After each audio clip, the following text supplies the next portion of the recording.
Hi there and welcome to the 23rd episode of Smashcenter. This is your host Suar from PG Stats, Panda Global, the whole gang, you know how it is. And today we have a pretty special episode prepared for you. It's a heavy day, not gonna lie. We're gonna quickly run through the results over this past weekend. We had a nice B tier in Japan, followed by some C tiers out here in the United States.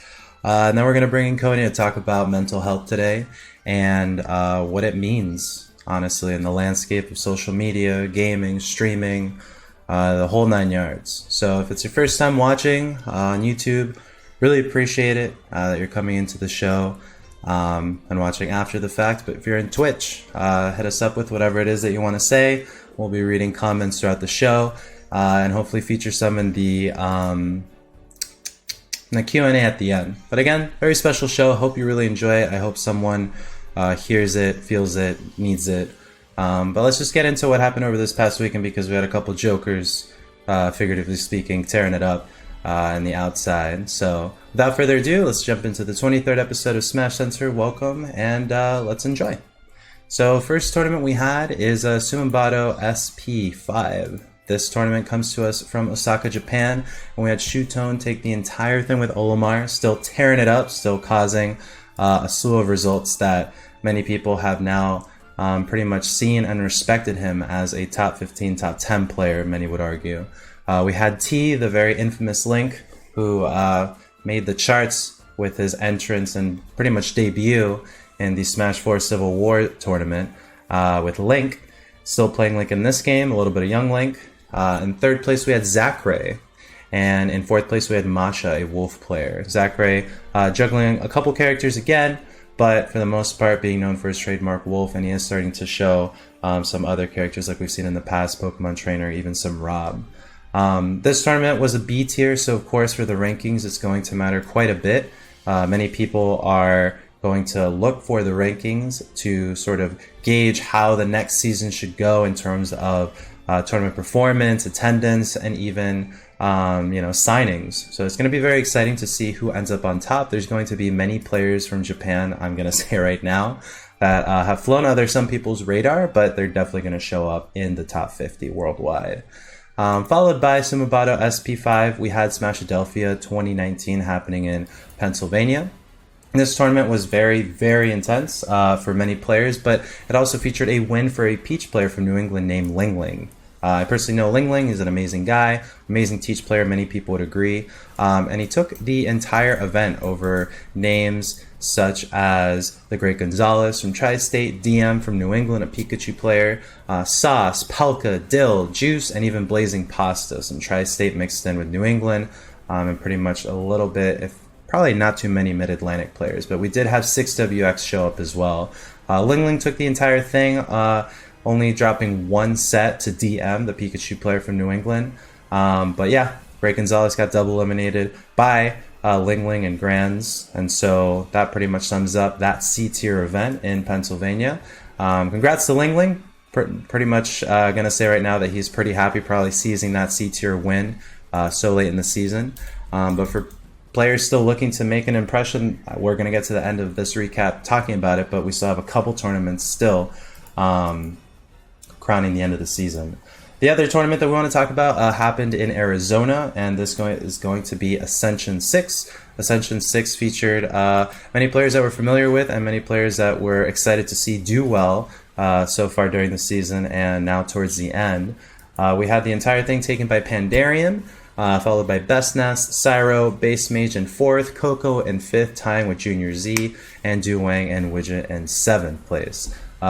Ascension 6 is, again, the 6th series to happen for Ascension, and it happened in the Southwest. So if you're looking for tournaments to prove yourself at, Ascension by the SAK team is the place to do it. That's another C tier as well. So again, within this tournament, you have the S, the A, the B, and the C tiers. C tiers are the lowest valued tournaments, but still important nonetheless. These wins will carry them greatly into greatness as we tally up all the results. But for now, congratulations to the winners of Sumabato SP5, Shutone, Smashadelphia 2019, Ling Ling, and Pandarian for the Ascension 6 win. The last thing I just want to say before we get into the main topic of the show is this weekend is going to be the second to last big tournament on the PGR, and it's going to be the last North American S tier, A tier, it's an A tier, almost S tier, but the last big ticket item for the PGR, because Albion 4, which is happening in Europe, is the following week, and then that will close out the season, July 7th. CEO 2019 historically has been a legacy major, and it's something that Smashers, both for Melee and Ultimate, Melee and Smash 4 in the past, have always flocked to. Happens in Orlando, Florida. This time, I believe it might be in Daytona. I'm going to have to get a fact check on that. But regardless, Central Florida is where it's at. The summer is going to heat up in the competition as well. So that's pretty much it for the recap this past weekend. We had a pretty quiet one.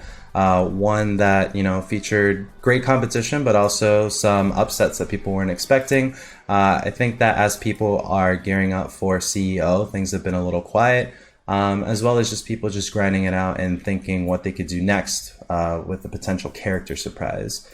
We saw what Leo has been doing with Joker so far. He's promised to do the same with him at CEO, and maybe even doing a top 8 entrance with them. So we'll see what that looks like, but for now, the main part of the show, we're going to bring in Coney.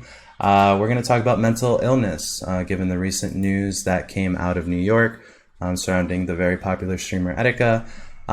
Coney, how are you feeling? How's everything? In spite of everything, how's everything for you? Hi everybody. Very busy. Otherwise, with all this stuff, like between the normal work stuff, and then we're going to Australia on Saturday. And we're trying to move, so we're packing up a lot of our house too. So it has been a whirlwind, to say the least. But yeah, that's apart from everything that happened today. Yeah, Australia. Did you mention before on the show why you're going, or did you tell me? Isn't it for an event, or is it personal? Yeah. So I'm going to be attending the Big Win Championships 2 in Perth, Australia. So I'm going to be going down there. I'm going to Cairn, then I'm going to Perth, then I'm going to Sydney, and I'm going to be going to locals and like meeting all the people down there, and yeah, they got me to go down there. So big thanks to Big Win Beer and the rest of the Australian community down there. Really excited to meet those guys. Yeah, well, if it's true what I've heard about Australia, you might die like 4 different ways by every spider there. So please look in the toilet seat before you sit. Lots of spiders, lots of snakes, and then the one very scary K rule. I've been told about all these things. Oh boy. Gotta watch myself. Well, Australia, historically, for people who don't know, in Smash 4, weren't taken seriously, despite some really strong players. I believe there's a player named Ghost, or Ghost Bone, a Game & Watch main who made it to EVO, or Genesis, back in the day, and he drowned immediately in pools, which was one of the only hopes that Australia had to make a name early on in the game. Since then, they gave us Kuragana Hammer.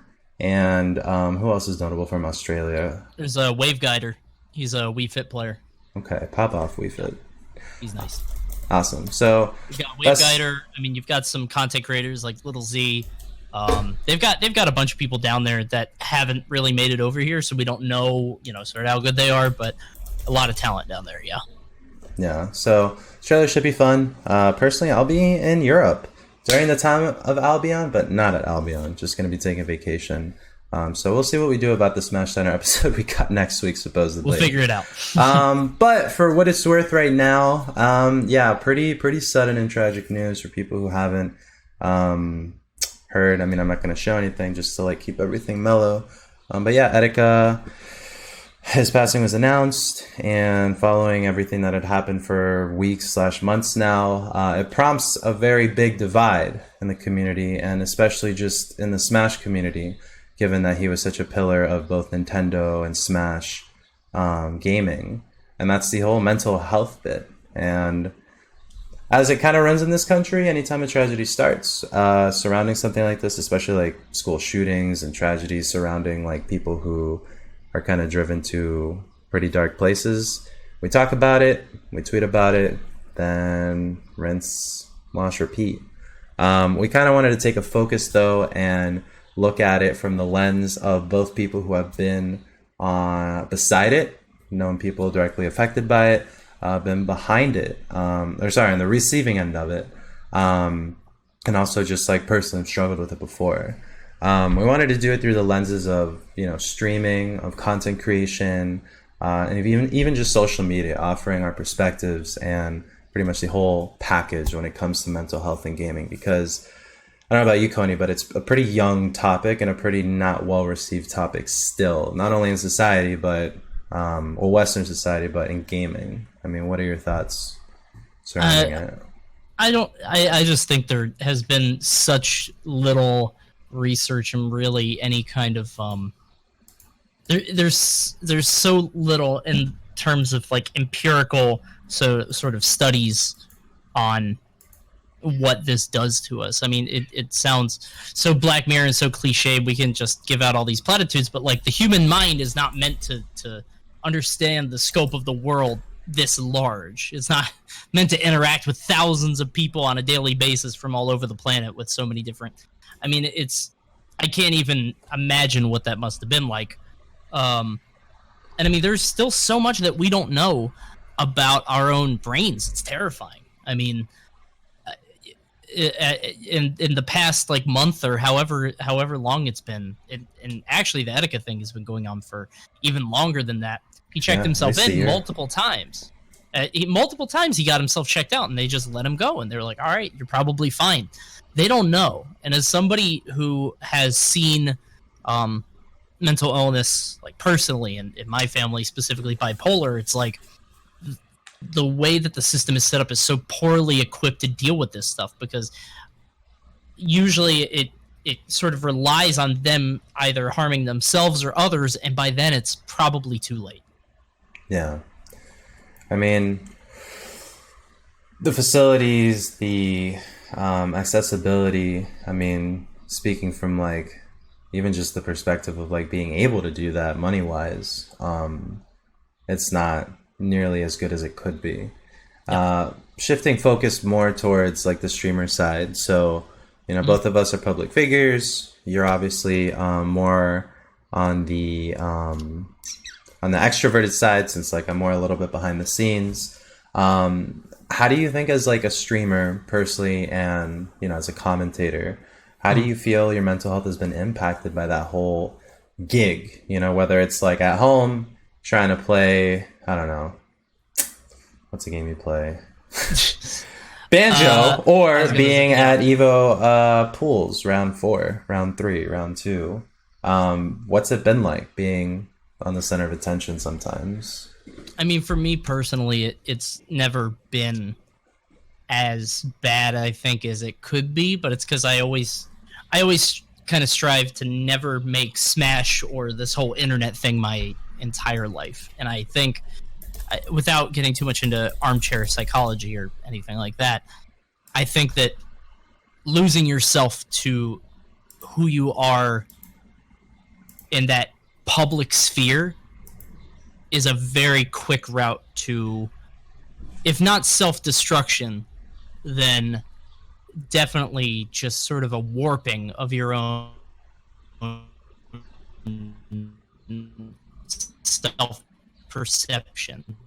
You're have a very good time, laugh with people, go to parties, whatever. I'm very friendly, you know. That's Coney. Here in my house right now, I'm Coney because I'm on a camera. See, but like away from that, I'm Zach. Like, and that's a different person. And I think having that sort of split, if you don't have that, and if you are your content and it sort of consumes all that you are, I've seen people do it. I've seen people that, you know, sleep for 4 hours a day, then wake up, just stream, only go off stream to grab food, then eat on stream, then come back. I mean, like, when you devote yourself to that, you're really... This whole thing that we're doing, we have one hand in the fire. And if you just let yourself be totally consumed by it, I think bad stuff can happen if you really define yourself by not just like what you produce, but what public perception is of your production. Does that make sense? I mean, it seems to me like having to... Because I think it was Zero tweeting about, like, you're selling the product, you're the product, you're right there. Alfred's spoken about it before. Alfred said that, yeah. When someone criticizes a YouTube video on the basis of you personally as the personality not working out necessarily for them, it's really hard not to take that personally.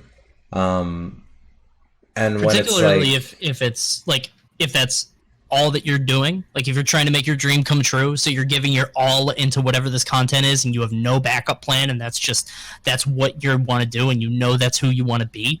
Like somebody criticizing that is a affront to you. They're saying you can't make your dreams happen. You're not good enough, and that can be really hard to hear, even if it's some random dude on the internet you don't know. yeah, and that's the whole part of it too, the anonymous part, where it's just words, you know, the very famous Tyler the Creator quote, like, just close your eyes, cyberbullying can't hurt you. And while there are cases in which you should not put stock in what people say, I think the influencer, the content creator, the streamer side of it is that you can't disregard like large swaths of your audience or what may become your audience. The other dangerous component too, though, is like when it becomes targeted, because you are pretty much standing like with a bag over your head in the middle of Times Square, offering for people to just like shake your hand or like free hugs, right? And what people choose to do with that bag on your head, I mean, I've seen different like modern art exhibits about it, like what people choose to do when they have total free range. I mean, Yeah. they go in for the hug or they just like punch you or something. Like they could just do that, run away.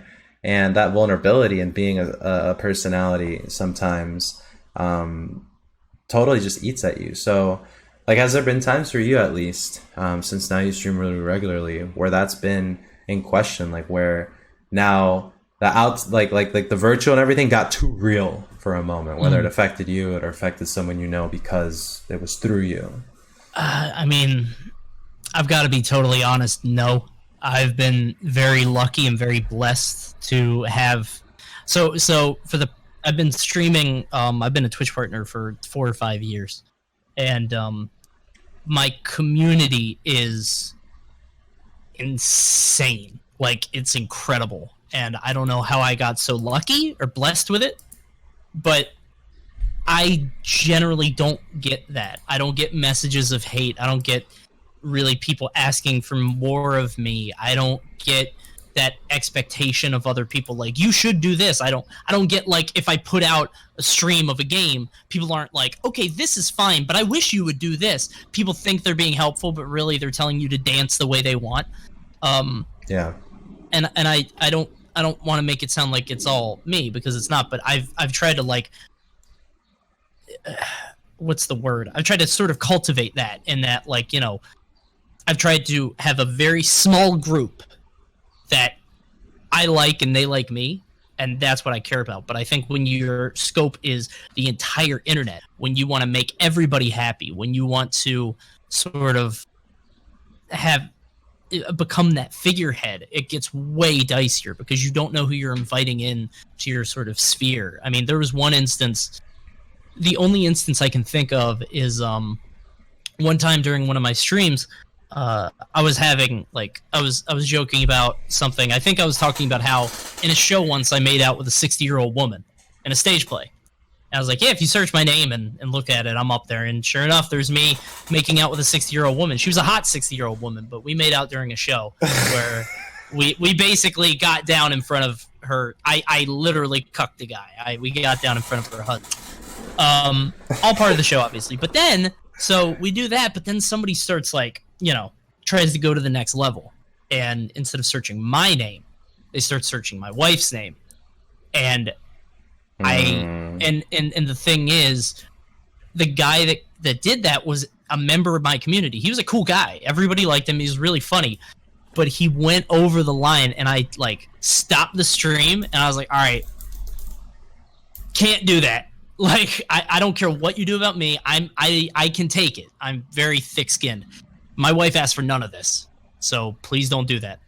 And the guy was, he backed off. He's like, okay, yeah, that's fine, sure. But then he stopped showing up to the stream, and I feel like it might be because he was embarrassed, which sucks, because I really like the guy. This was like 3 years ago.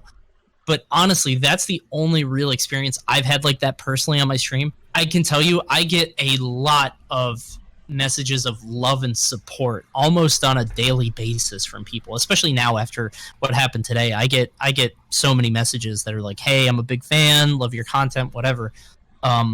So like I'm not trying to say this to toot my horn or stroke myself on this, but I've been blessed to not have too much of that side. The most I'll get is like somebody with 10 followers on Twitter that comes at me for no reason, but then you go to their profile and like they're clearly just trying to stoke a reaction out of everybody they can.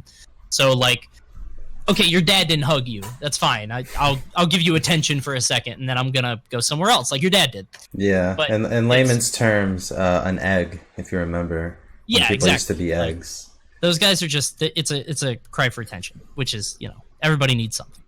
But I mean, I've had instances where I felt like my interactions with people were sort of shallow, but again, I've been very lucky in that like streaming and commentary and content isn't my whole gig, so I don't have to sort of I don't have to play the game. I don't have to go to the networking parties. I don't have to, you know, force a relationship with somebody because I think they can get me slightly ahead. You know what I mean? No, of course. I mean, I think that's I think that's a whole part of it that I've been able to sort of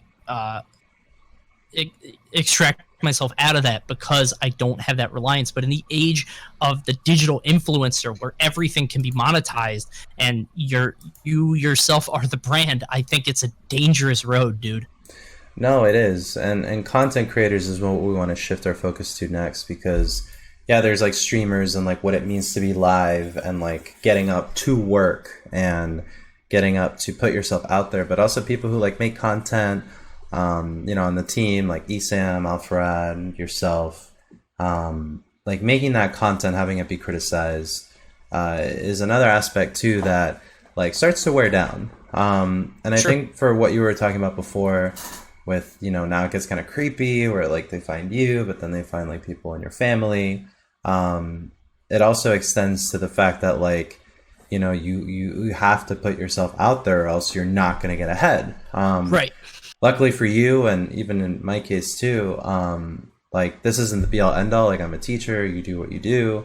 And that like allows you to sort of, you know, not have all your eggs in one basket. Personally, for me, you know, making the PGR now, 5 of them, and the top 100 is just kind of like our last hurrah. The next one's coming up, and it comes up. We're gonna make the announcement for, you know, it comes out before Evo, the whole thing. There's a lot behind it that I used to sort of receive in the sense of really pointed feedback. Luckily, the team was making it. It wasn't like me, like as Tafo, like PG stats would get like railed or PG bias. Sure, yeah. But there was a case that I'll never forget because I tweeted it and then I went into a movie, which is like the worst idea. Tweeting and going into a movie, or tweeting and going on a plane. On a flight, yep. That's when, yeah, that's that's pretty much recipe for disaster. So I was tweeting, this is the era of Bayo hate, which is a topic we talked about before. And like what Lima and Mistake and Zach used to get is no different from like what, you know, Etika was getting like on the day-to-day when it comes to like negativity, hate, etc. Bless them honestly for being 15, 16, and 17 and having that strength to ignore it or cope through it. But anyways, Bayo hate was at an all-time high. I was talking about tournaments that were going to ban her because that was sort of like brewing. This was like towards the last leg of the Smash lifespan. And I said, like, you know, anyone who bans her won't be eligible for PGR, blah, blah, blah, blah, blah. Sit down. And the sit down phrase even got its own emoji in the PG Stats Discord.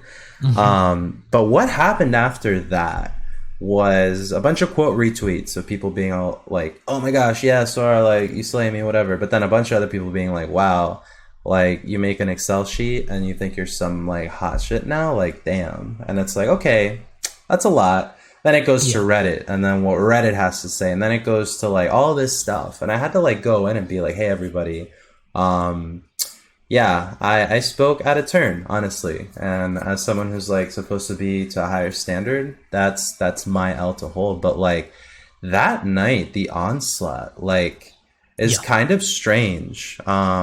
It was unlike anything I'd had before happen. PGR was always like, you know, PG stats, PG bias, whatever, but this is like personal, and it was like not stopping. And also it was like everywhere. So like my phone's getting blown up, Reddit notifications are coming through, and then people that like I don't know are showing me and being like, hey, did you see this? Like, what the hell's going on? And you're just kind of like, whoa, make it stop. And that was one flub with 2 words in a community that's like kind of passionate about, you know, like Bayo or whatever.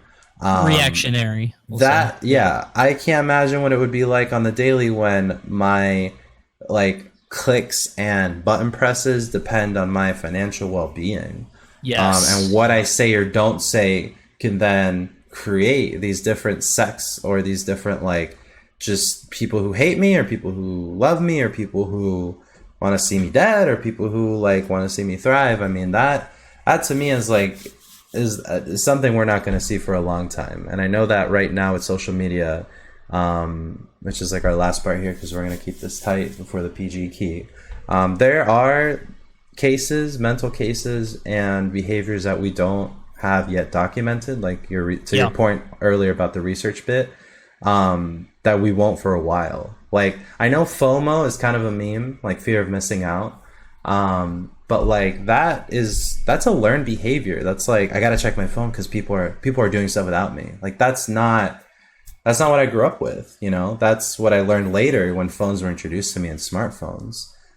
Same thing with like how bullying now propagates through a Snapchat and Instagram, or, you know, all the other like avenues that kids have these days, or adults. You know, bullying happens. I mean, when you're an adult, it's harassment, but I mean, that's like the next part in social media. We talked about Twitter kind of sucks these days. We kind of talked about that in earlier episodes. Social media right now, I mean, what are your thoughts on its functionality as like a mental health like plus or minus? Because I mean, I'm kind of only seeing minuses right now. I think it is whatever you make it to be, which sounds like such a cop. But I think we've seen a lot of people, especially recently, sort of take a step back, and they're like, all right, this isn't good for me. I'm leaving. You know, I'm going to take a break. They're usually on within the next few days. I mean, like, not people don't usually do it for long. But I think it really comes down to what you're plugged into. If you just want to look at cat videos and funny pictures of grandma falling off a bike, like, you can get that on Twitter. It doesn't mean that other stuff won't be pervasive, because eventually you're going to get some guy, you know, coming at you out of nowhere. But like, I think it's sort of a function of where your interests lie. And unfortunately, where we are in the gaming space, there are certain pockets of where we are and what we do where it's just a quagmire. Like, it's a trash heap. And a lot of that is just because it's a lot of kids, dude. And I'm gonna be honest, like, I've been on the internet since I was, since like 97, 98. I've been on since AOL, and I get it, man. I do. Like, I was a kid too. I'm glad I can't be canceled for some of the awful things that I've said. If somebody finds it, I'm 30 and I'm a different person now. I got a kid coming. I'm not gonna do that anymore. I apologize in advance. Regardless, like, kids now are gonna be kids on Twitter, and the sphere that we work in, Just Smash is just so populated with, you know, just sort of edgelords that are trying to figure out what is and isn't okay, that don't know what their voice is yet, that don't even know who they are. That's Just Smash. Expand that out to just Nintendo in general. Expand that out to all of gaming, the same stuff that he was dealing with. I mean, like, if you are an influencer of that magnitude, you're going to get... I mean, anytime the dude tweeted, anytime Etika tweeted, he would have hundreds of notifications of just, like, a funny picture. Hundreds of them. Just, like, silly pictures. And, like, you can't make any sense of that. That might make you laugh, but you can't have any meaningful conversation. You're looking at that, and you're just flooded with iFunny and 9gag stuff, and it's like I can't imagine what that must be like, because then you're not having any real interactions with people. You're not having any kind of discourse. There's no humanity on the other end. It's just a wave of memes. You know? Yeah. I think a lot of influencers suffer from the fact that like they can't necessarily separate themselves from the actual person that they are when they want to. And I think Hollywood was kind of the first instance of that for many teen stars. Disney Channel stars, Hannah Montana going into Miley Cyrus, not Disney Channel stars like Britney Spears, like what those breakdowns were, and then what people like want them to be, and then coverage and paparazzi. That was kind of like the precursor to a lot of this. But the issue back then is that like when Britney Spears shaved her head, you know, you're talking about like a time where you couldn't like live stream that. Like you couldn't like, you know, pop up Periscope and then get her picture as she's like running away and whatever. Now when people, you know, do anything for better or worse, it's instantaneous, it's shared everywhere, and like you can't stop it. And then also when you try to like approach people or like say, hey guys, I'm tired, I want to take a break. Oh, are you taking a break? Blah, blah, blah. Like it's no one can ever have a meaningful interaction with you. It's almost like the Midas touch. Except everything you touch turns into like memes, or everything you touch turns into like negativity, or people just want you to be who you are. I feel like we're going to see a wave of people, and some people have started to do this, of using Twitter as just an announcement platform, like not having conversations, not being a part of any of that experience. And I mean, like, it sucks because that's a part of Twitter, but I foresee more and more people just, here's something that I put out, boom, it's on Twitter, boom, it's on Instagram. I don't care what you guys have to say about it, it's out there. You know what I mean? I feel like some people need to have that sort of distance because they can be consumed by all the stuff that, you know, because like some people aren't born, I don't want to say aren't born with that, but some people aren't capable of being able to parse through all that. They're no fault of their own. I mean, like, I can't imagine getting thousands of messages like every single day. It's insane. Yeah. You know what's else? And also, I said this on the before we started, but it's bizarre to me how the language is changing, because now I've seen people talking about you know, Etika's passing, and they're unironically using reaction gifs, like the one of Patrick crying or the one of the old guy crying.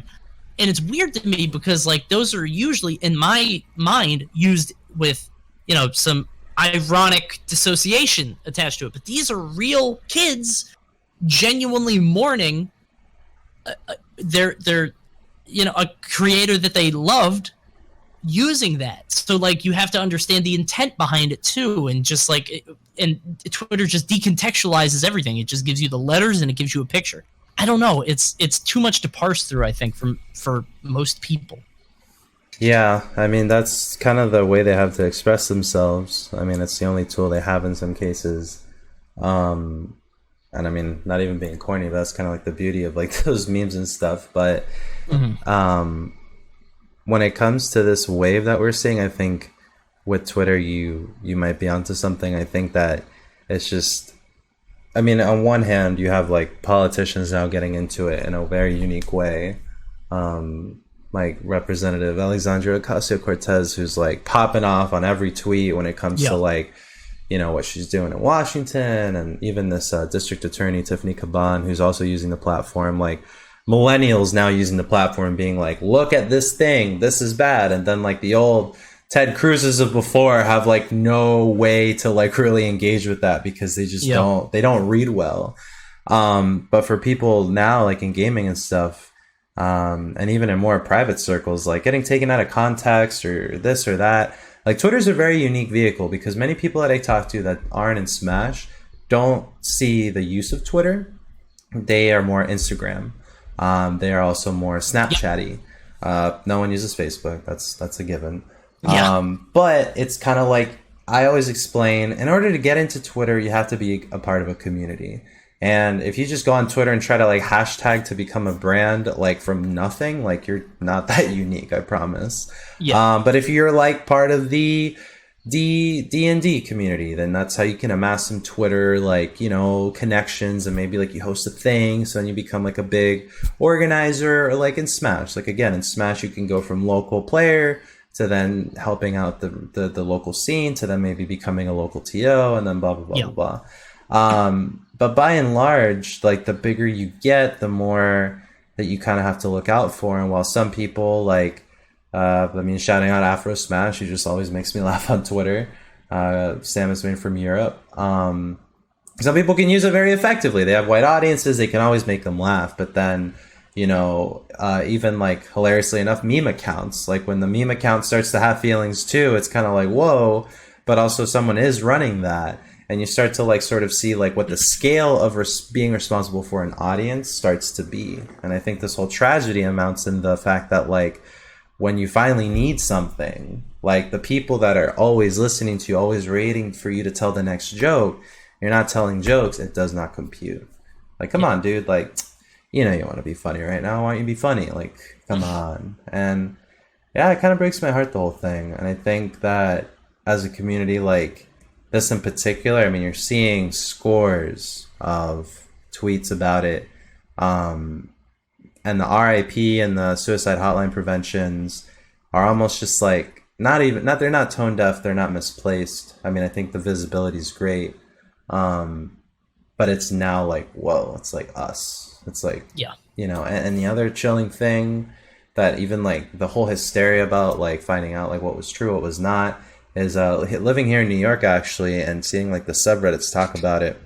There are multiple people that actually were found in the river throughout this whole thing, right? And they'd be like, it's him. And then it was like, oh, it's not him. And then that like almost like discarding or like dismissing of that tragedy because it wasn't your own tragedy is like still coming back to like people don't care about what they don't know.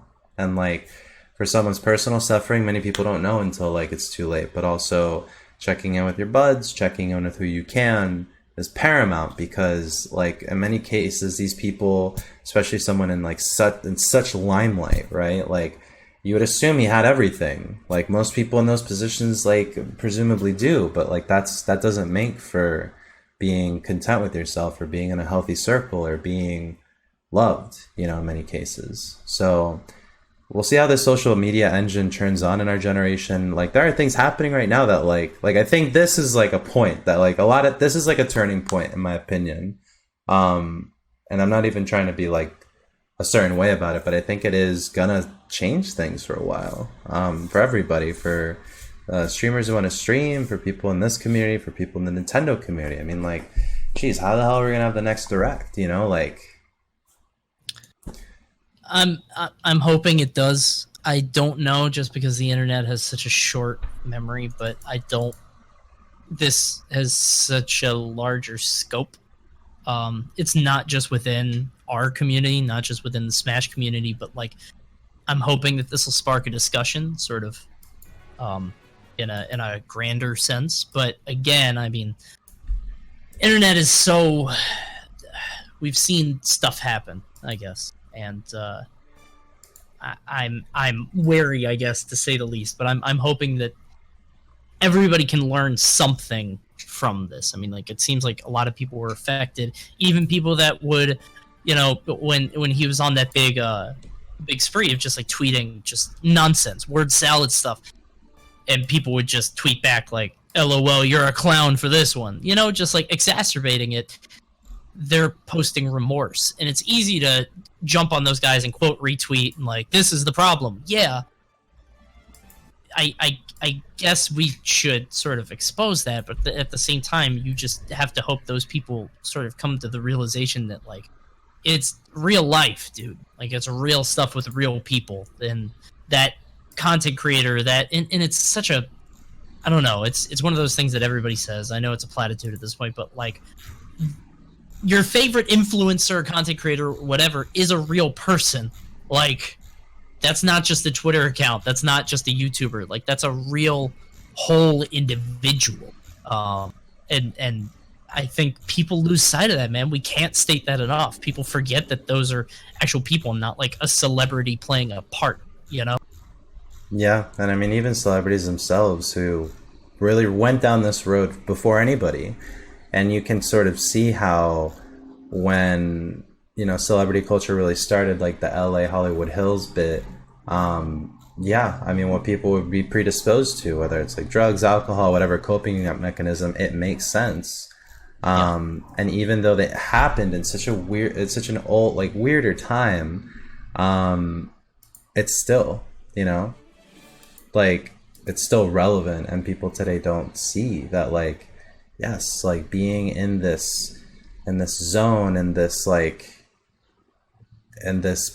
whirlwind of attention and not being taken seriously when you like ask for like help, that's real. It's ever present. Yeah.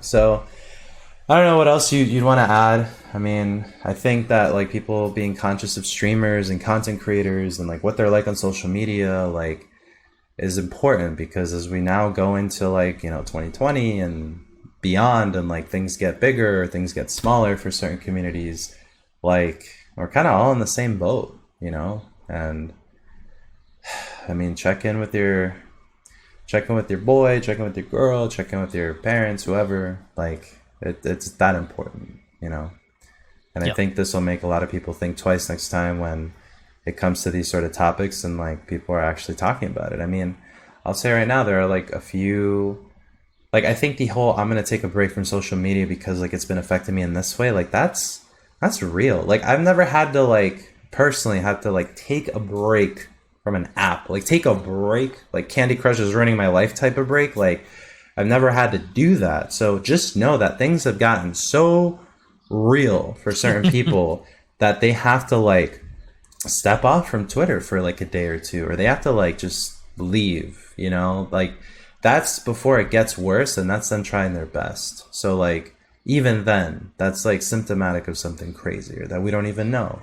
Well, I can sort of attest to that. I think I said this earlier, but like I've done that sort of privately. I don't really post about it. I'm not like, hey, I'm gonna, about a month ago, my stepdad died, and I said that I was gonna take a break, but it wasn't like that was because of an external event. But just seeing all the Twitter stuff and the conversation, and after going to some events, I've had to do that myself at times. I don't make a thing of it, like I don't say that I'm going to do it, but like even I, and the detached sort of removed space that I'm in, I've had to do that. So I can't imagine what it must be like for somebody who's a lot bigger than I am, or more directly tapped in or wired in with the scene. You know what I mean? Somebody that's more that's impossible to sort of extract from that. Yeah, I mean, even right now, like Vicky posted similarly, and she posted amid like the whole like tragedy before things got confirmed today, and that's someone that many people would say, just by looking at her and the success that she's had in the recent past, like, wow, she's really, she's doing the thing, she's with Nintendo, like she gets so much of her own crap popping off, yeah, but like then you realize like there's like a dark side to it that she's not even revealing, and it's affected her so much so that like she needs time too. So I think we'll wrap it on that, because beyond everything today, I think people just need time to like reflect and